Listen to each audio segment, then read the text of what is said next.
I'm Leanne Tran, psychologist who's worked with families whose kids don't fit the mould for almost 20 years. I've worked with children for decades, but I know parents are the real change makers when it comes to their kids. Having 3 kids of my own means I know it's not easy. Parent Like a Psychologist is all about simplifying how you support your kids with psychology information filtered through years of experience to take you from overwhelmed to confident. Come on in. Your child sees a new dinner and bursts into tears, or refuses to go to the birthday party, or screams at the idea of trying swimming lessons. Does this sound familiar? If so, this is the episode for you. We're talking about why your kid won't try new things and how you can help. So, if this situation's happened to you or something similar, this isn't laziness or stubbornness. Um, it's not willfulness or being difficult or manipulation. It's often fear, and we can support our kids through that. So I want to talk today about what's behind that inflexibility, strategies that can gently build flexibility, but then also ways to respond in the moment. I talk often, and just last night in a webinar was saying the same thing about how to deal with behavior that's a problem for us. Most of the effort needs to go into prevention, and just a sprinkling, like 10% of it, 10% of what matter. How do I put this? What we do in the moment matters for probably about 10 accounts for 10% of the change, or 10% of managing it. The other 90% is the effort we have to put into preventing all of this stuff, or teaching our skills, our skills, teaching our kids the skills they need to be able to respond differently. So I will mostly focus on that and talk just a bit about what to do in the moment. So firstly, mindset. What is behind the inflexibility? Kids with different wiring, like autism, ADHD, often crave sameness. It helps them feel safe. That is also true of kids with anxiety or with sensitive temperaments. And what that means is those kids that are a little bit more sensitive to change, to unpredictability, and maybe they're the ones, or I should say, they are often the ones who have bigger emotional reactions to things and maybe stay upset for a little longer than most kids do. And so for all of those kids, new things feel, well, they're unknown. And with that comes this loss of control and predictability that can feel really scary. So this can be trying new things, talking with new people, going new places. Food is another thing as well. So and that can often be extra difficult because it's not just the newness, it's also the sensory component to that. But it can also just be things like not knowing what the plan is, and that is an unknown for kids that can spike their fear, loss of control, and anxiety. So, as part of this mindset, I think for us, it's about really trying to understand things from our kids' point of view. Most of the time, our kids will be able to tell us what's happening and why, what they're thinking, but they will not be able to do it in the moment. So if you're trying to get your kid out of the car into this pool for swimming lessons and it's not going well, that's not the time to ask. Um, I've been in that situation many times. And even for me, when a kid's upset in therapy, that's not the time. But at another time, um, uh, if you get down and sit and talk with your child and ask them, what I notice you really don't want to do that. You're not excited about that. I'm wondering if you feel really scared. can you help me understand? Say, what feels hard about that for you? And kids will be able to um, tell us what they think, as long as they feel like we're really calm and care and they're not going to get in trouble for what they say. So, first step is working out what's behind it. Then, depending on that, there are a couple of strategies you can use that can gently build flexibility. You know, routine need for routine and sameness is a core part of autism, and so it's not necessarily something that we should change or can change, but it's handling the situation with skills is something that we can teach all kids. So these are a couple of ideas that I have. The first one is to offer control. And research tells us that that reduces the amount of challenging behaviour parents and carers experience when they just offer control. So that might mean giving two choices, and it might, but I'd also suggest communicating in a way that fits with your child. So maybe using charts or visuals and pictures to help your child make the choice. This means there's not like swimming lessons. There's a bit of a difficulty for, if it's something that you want. I'm trying to think. If you want them to do swimming lessons, there's not a whole lot of choice around that. But it might be things like, um, you know, if you give them as much control about the things that they can control, it makes the whole experience better. So, for example, um, what they want to wear, when they want to go, if they want to um, stay for a swim afterwards, or maybe swim with you first to get used to it. Would they like you to stay? Would they like you to go? Would they like you to be in the water? It's as much control as you can provide to assist them in the task.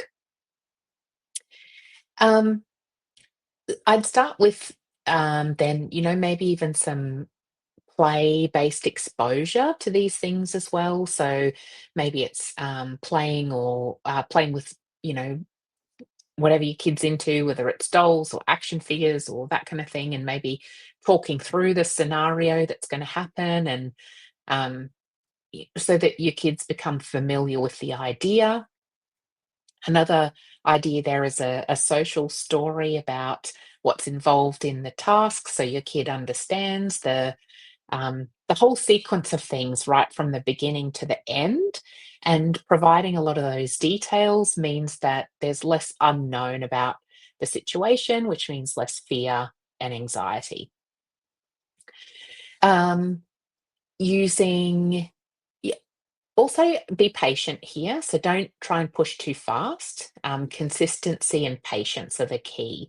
And so with flexibility, what I've noticed in my work is that it can be a thing that um, it does not change quickly, because that's the way kids are wired. It's for that routine and the sameness. And so if they were wired to find flexibility easy, they would not be the same kid that you have.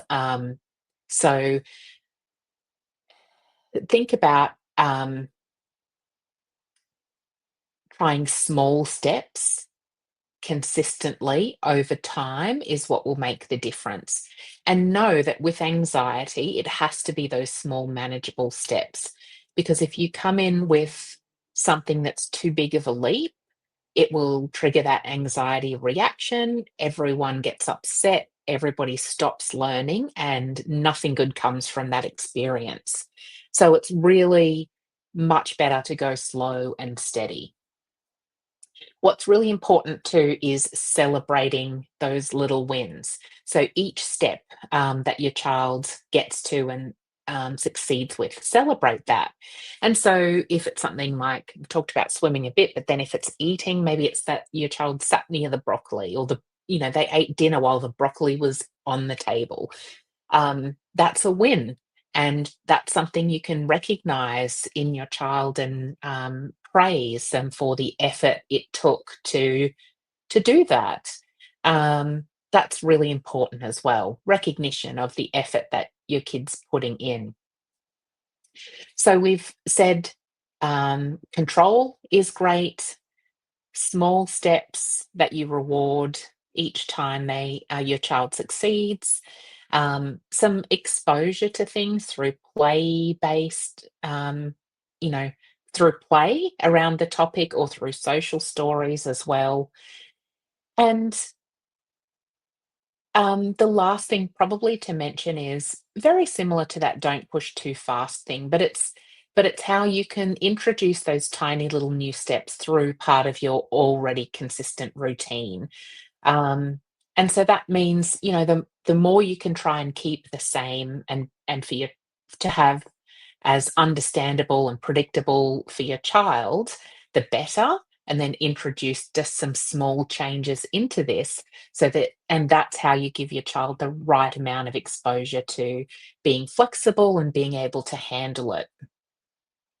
If your kid has real trouble with emotions, you're going to need to work on that first. And that's something that you don't need your child to see a psychologist for. You can get some support for how to teach at home, like I do with families. And so at the moment, you can do that with me through Chaos to Calm. There's lots of stuff in there about teaching kids skills because the thing is, there's lots of stuff that goes into these behaviors that are difficult. It's managing emotions, it's knowing the skill, it's being able to think flexibly, it's being able to problem solve. And so my job is to help you work out what are those particular skills your kid's having trouble with and help you know how to teach them so that you can make progress. And then to think lastly about then what to do in the moment. So in the moment, you have to stay, like the calmer you can stay, the better. And that's because kids can pick up when we are not calm and that can trigger their fear. And so it's really hard because if your kids struggled with this a lot, then you're likely to feel some stress and tension, um, perhaps even fear because you fear it's not going to go well. And your kids can pick up on that. So it's really, really important that you've got skills to be able to look after yourself and your well-being, so that you can be as calm as possible. The next thing is to not only does that prevent your child picking up any stress, but you also, what the calmer you are, you'll avoid power struggles and battles, and you'll respond in this really measured, clear way rather than if you respond in an emotional way, things tend to escalate. What So if your child is, do all that pre-planning as well so that they know what's going to happen. And then when they feel a little bit nervous about it, the important thing is to empathize with your child. Don't minimize it by saying, it's okay. Say things like, I know it's really hard to try something new. Um, I know you feel a little unsure or you feel a little nervous. So acknowledge the feelings. Um, you know, Kids are not dumb. So when we just tell them no, that, it's okay, we're invalidating those feelings, and then they just feel like no one's there to help them with it. And so after you've acknowledged the feelings, then offer some support. So that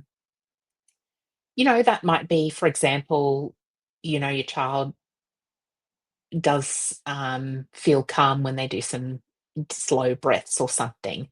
So you might say, then it's really hard to do something new. I know that the slow breaths help us sometimes. Let's practice them together. Let's do them together. And so you're helping your child or you're coaching them through the moment in terms of managing their emotions. Um, and it's always important that your overall message is, I know it's tough, um, but I also have so much confidence in you. Having, yeah, that's it really. So it's balancing that support with also then this sense of believing in your child. And then, of course, after they give it a go, uh, praise and reward and lots of positive connection. If it doesn't go well and your kid becomes too upset and they can't do it that day, that's okay because some days are harder than others, and our journey towards doing something new is not always like, you know, one step ahead at a time. They say sometimes it's one step forward, two steps back. But you've got to, if the more you're accepting of that, the more your child will feel okay about it. And so the key phrase that I say there a lot of times is, you know, it didn't work out today, but it might next time. I wonder if it will next time. So you're acknowledging that it didn't go to plan, but without any negative consequence or any judgment, and then still conveying that you have confidence and wonder if it's going to work next time. Um, and yeah, no reward that time, but that's okay. Maybe there's another chance next time. It's no big deal. So I hope this conveys to you how firstly, it's not a simple thing. Flexibility builds slowly, kind of like a muscle where you know, we have to practice it, we have to use it, and then it gets easier and stronger. So you're planting these seeds of courage, really, and that matters more than fast results. Resilience is required to be flexible, and that happens over time. And the goal, again, is not perfection, it's progress. But the most important thing for you to know is why these things are so hard for your kid, and then make sure you're putting in the right supports for their challenges and also helping them develop their skills. And if you need a hand with doing that stuff, then I'm the person for you, because it's what I love helping parents to do. Because then if I can help you with this one thing in your child's life that's challenging and it works, then you've got this great ability to be able to then replicate that for all challenges that they have.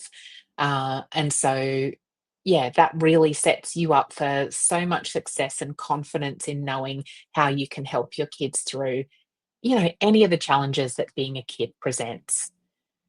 So,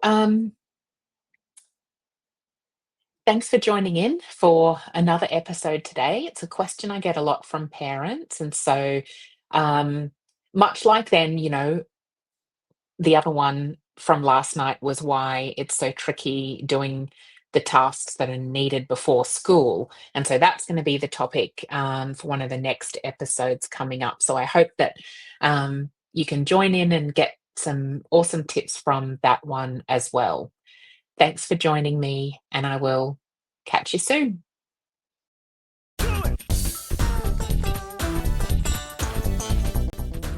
Thanks for listening to this episode of Parent Like a Psychologist.